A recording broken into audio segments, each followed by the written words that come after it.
Switch দিয়ে মেশিনটি on করে নেব। অন করলে সেলফ চেকিং প্লিজ ওয়েট এই লেখাটা দেখাবে, কিছুক্ষণ আমাদেরকে অপেক্ষা করতে হবে।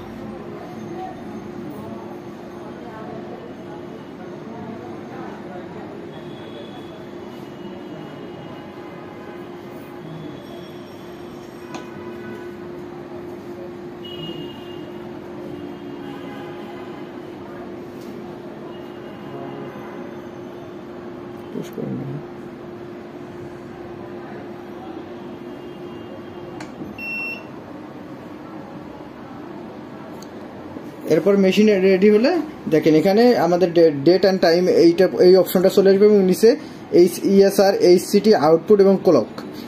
ইএসআর মানে হচ্ছে আমরা ইএসআর টেস্ট করলে ইএসআর রাখবো, সবসময় সিলেকশন ইএসআর রাখবো। যদি এইচসিটি টেস্ট করি এই সিলেকশনটা সাইড অ্যারো দিয়ে এইচসিটিতে নিয়ে এসে ইন্টার বাটনে ক্লিক করে ইএসআর সিলেক্ট করবো।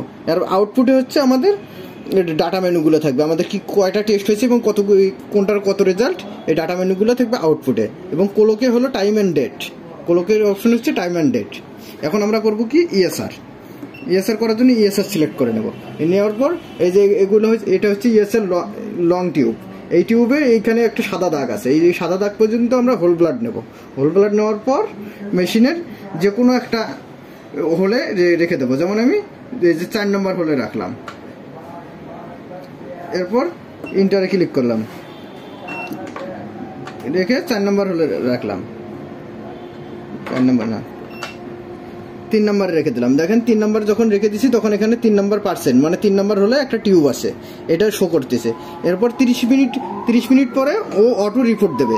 যেহেতু এটা ব্ল্যাঙ্ক, এটাকে কিছুক্ষণ পরে দেখবেন যে এটা 0 রেজাল্ট দেবে, এটার কোনো রেজাল্ট আসবে না। এটা হচ্ছে এর মেনু। এরপর হলো এক্সিট মেনু, এটা হচ্ছে এক্সিট বাটন। এখান থেকে যদি আমি টেস্ট না করতে চাই এক্সিটে চলে যাবে। এখানে দেখেন এটা ব্ল্যাঙ্ক জন্য নাম্বার 1 0 হয়ে গেছে, অটোমেটিক সেন্সর ছেড়ে দিয়েছে যে এটা কোনো ব্লাড পায় নেই, এখানে কোনো ব্লাড পায় নেই, এজন্য ও অটোমেটিক সেন্সর ছেড়ে দিছে। এই হচ্ছে আমাদের ইএসআর মেশিনের সেট আপ। এগুলো আপার আরও লোয়ার আরও এগুলো আমাদের সিলেকশনের জন্য। আর হলো এই সাইড তীর আরোটা হচ্ছে হলো এটা সেট আপ বাটন। আর হচ্ছে মানুষ যে দৌড়ানোর মতন একটা অপশন আছে, এটা হচ্ছে এক্সিট বাটন, মানে আমি এখান থেকে এক্সিট করলে এটাতে ক্লিক করলে এক্সিটে চলে যাবে। এই হচ্ছে ইএসআর মেশিনের